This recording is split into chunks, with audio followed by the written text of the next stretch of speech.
Finisce qua. Inter-Juventus finisce 4-4. 2 punti buttati via, 2 punti letteralmente buttati via. Sorride il Napoli soprattutto, sorride anche la Juventus però, perché sembrava morta, li abbiamo resuscitati, li abbiamo fatti rinascere. 4 gol segnati a una squadra che fin qui ne aveva subito soltanto uno, quindi era una grande notizia.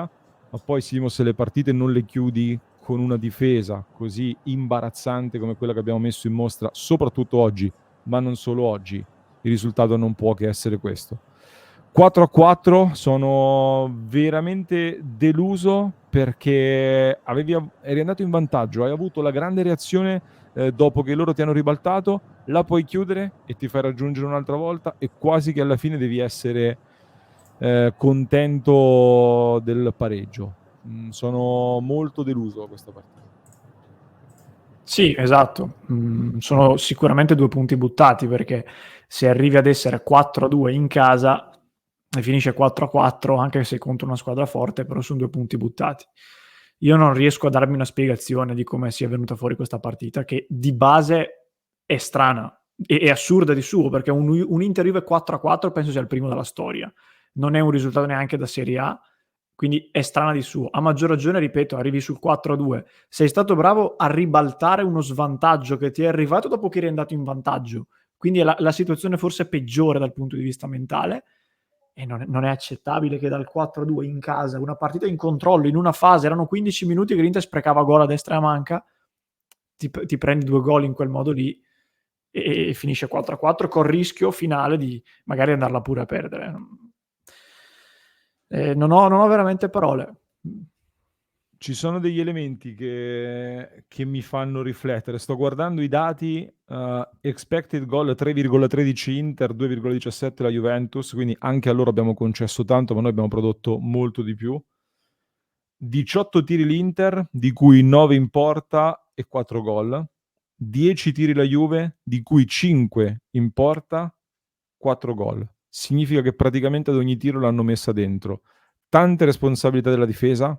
Poi, a parte, parleremo anche dei singoli, ma anche Sommer poteva fare decisamente di più. Io do delle responsabilità anche a lui.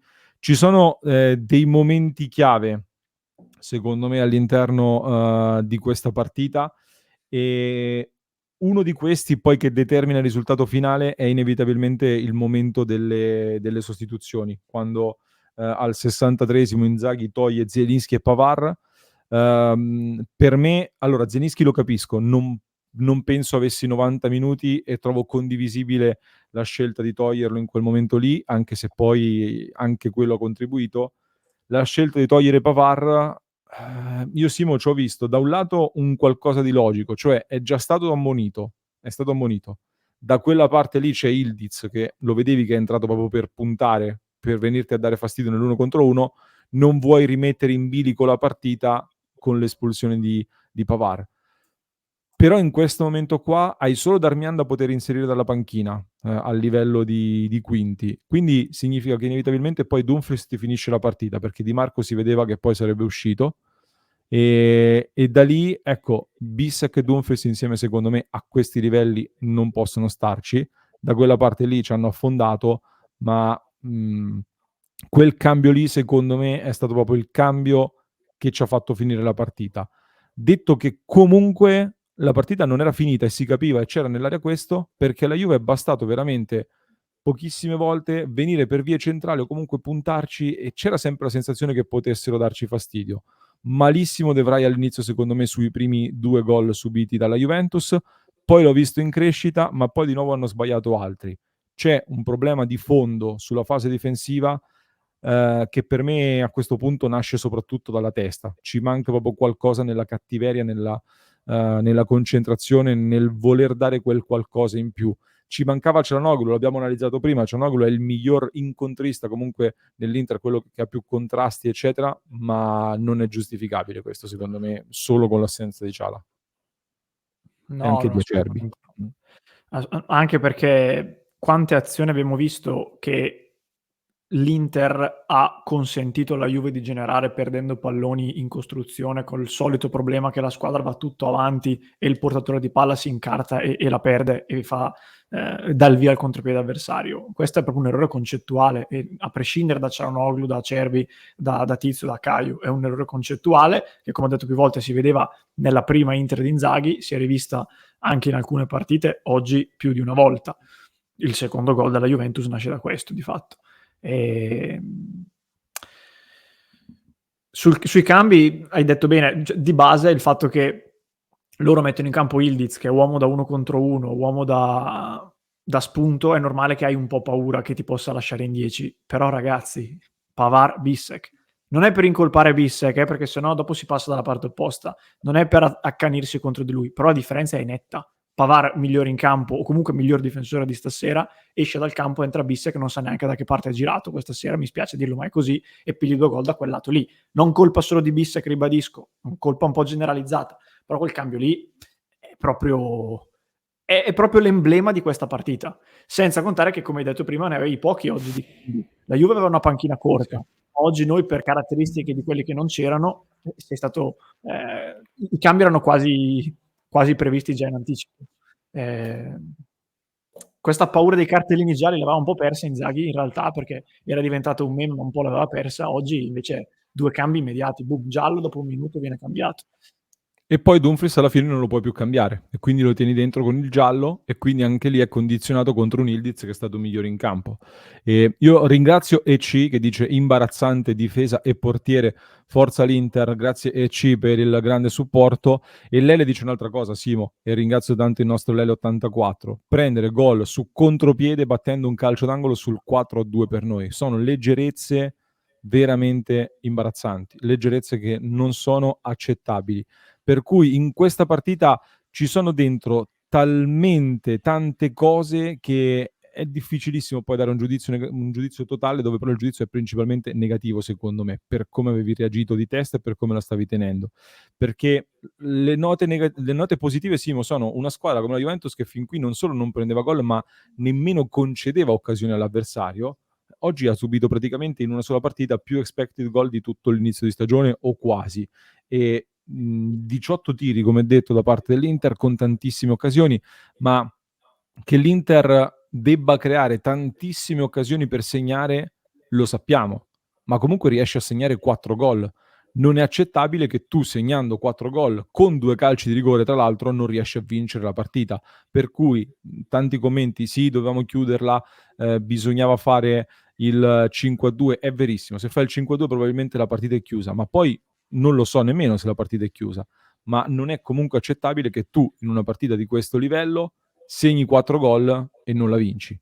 Quindi io mi concentro soprattutto sulla fase difensiva e non puoi sempre riuscire a segnare un gol in più dell'avversario. Era quello che dicevamo 2 anni fa e delle pericolose analogie in questo senso si vedono.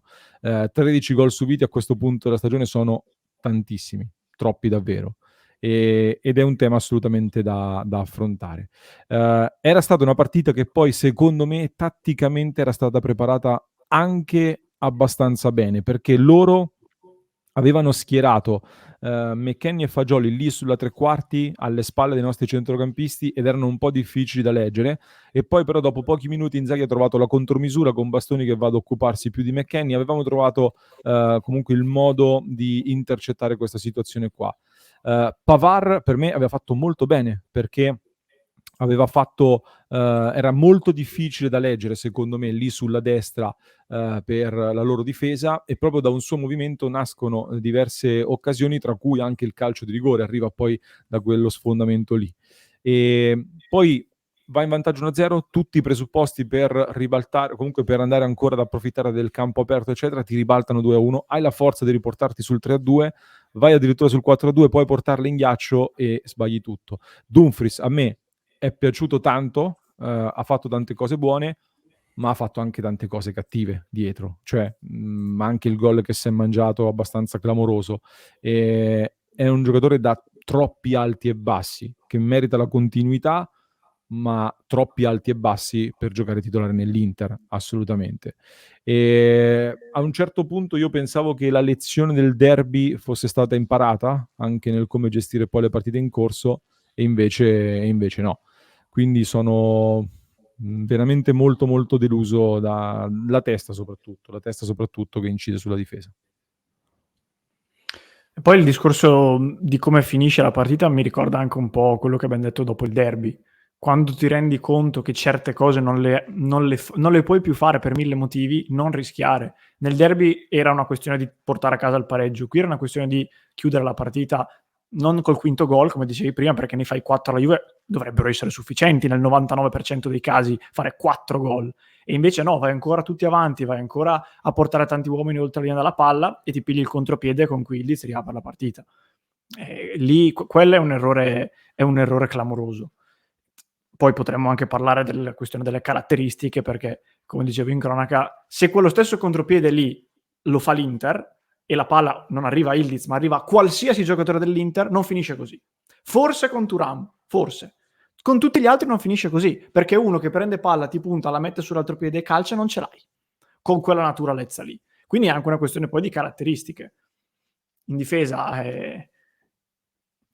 abbiamo detto già tutto, cioè alla fine anche De Vrij, come hai detto, è stato anche in crescita, però nel primo tempo anche lui sbaglia sul secondo gol come minimo, sul primo c'è ancora da capire perché fosse fuori. Non so, guarda, sono talmente tante cose che sono deluso e sono 2 punti veramente buttati via nel cestino. Dal 4-2 con l'inerzia a tuo favore, li abbiamo portati sul 4-4. Incredibile. Io poi non lo so, Simo, in questo ci rivedo anche la scorsa stagione. Thiago Motta comunque ci ha incartati e a gare in corso con i cambi è riuscito anche a vincere, addirittura soprattutto in Coppa Italia col Bologna con le sostituzioni.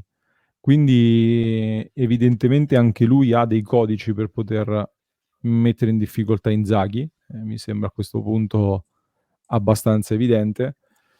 E non lo so, ne esco veramente deluso, ecco, veramente troppi alti e bassi e quella sensazione di solidità assoluta non la stiamo dando in questo momento. In una stagione che si preannuncia così combattuta, per vincere devi fare qualcosa di straordinario e con questo rendimento così qualcosa di straordinario non lo fai. No, non lo so, non so se vuoi aggiungere qualcosa tu, se no andiamo in chiusura perché ho in mente tante cose anche dal punto di vista tattico che poi analizzeremo magari più a parte. Sui rigori, Simo, ci saranno proteste, ma i rigori sono assolutamente solari, netti, soprattutto il secondo, Kalulu che calcia clamorosamente addosso a Dumfries.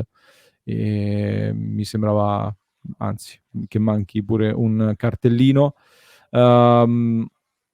Zielinski, preziosissimo, con i 2 rigori. In fase di regia, secondo me, benino in regia, ha fatto delle cose buone. In fase di interdizione rispetto a Ciala chiaramente si è fatta sentire la differenza. Lautaro colpevolmente assente in questa partita. Sì, lui penso sia il primo, al di là di quelli che hanno fatto gli errori e quindi risaltano, però Thuram secondo me ha fatto una buona partita, lui ha fatto una fatica enorme. Detto che comunque Lautaro lo conosciamo, quindi a livello di interventi di mercato, anche se è presto per parlarne, non è lui il primo su cui vado a pensare, ci sono tante altre cose a partire dalla difesa. Però sì, sicuramente oggi male. Ringrazio Franco Marelli, grazie Franco. Partita divertente per i tifosi neutrali, noi restiamo un po' con l'amaro in bocca, vediamo il fatto positivo di aver mantenuto la Juve sotto e andiamo avanti. Sì, almeno per il momento sì, però diciamo che da questa partita secondo me ne esce vincitrice la Juve a livello mentale, con le varie difficoltà che avevano di assenze, che abbiamo anche noi, ma anche loro. Portare a casa una partita così comunque dà una sveglia forte, esce vincitore soprattutto il Napoli, in assoluto, da questa partita. Quanto ha inciso la mancanza di Cialanoglu, chiede Giuseppe, secondo me tanto dal punto di vista proprio dell'interdizione, perché poi i primi gol arrivano da posizione centrale, dove manca proprio lo schermo, manca chi va anche ad accorciare su chi crossa, cosa che abbiamo già visto purtroppo in troppe situazioni, e questo lo paghiamo. Per me non abbiamo perso in fase di regia, ma proprio in fase di equilibrio lì in mezzo, con l'assenza di Ciala e anche con l'assenza di Acerbi, perché De Vrij fa 2 errori sui primi 2 gol presi che sono assurdi, secondo me, che non ho proprio capito. E poi era molto cresciuto in realtà, ma quegli errori pesano tanto nella mia valutazione. E poi El Chapo ci chiede Joseph Martinez mercoledì. Secondo me, se Joseph Martinez lo vediamo e fa una buona prestazione, si comincia anche a instillare il dubbio e il ballottaggio sul portiere. Che a livello anche di spesa sul mercato non sarebbe folle, cioè spesa più grande l'hai fatta con Martinez. E siamo qui fine ottobre che non ha ancora fatto un minuto. Vabbè. Comunque sono d'accordo con Luca, non è un problema di singoli, no, è un problema proprio di concentrazione di testa, c'è proprio un atteggiamento generale hai bisogno di colpi, di darli, di riprenderli. Troppo umorale per il momento questa Inter come stagione, troppo poco carro armato come invece ci aveva abituato. Fatemi sapere nei commenti che ne pensate, chi è stato secondo voi il migliore e il peggiore in campo dell'Inter, fatemelo sapere qui sotto. E vi invito a lasciare un mi piace, iscrivervi al canale se non l'avete ancora fatto e vi aspettiamo su passioneinter.club.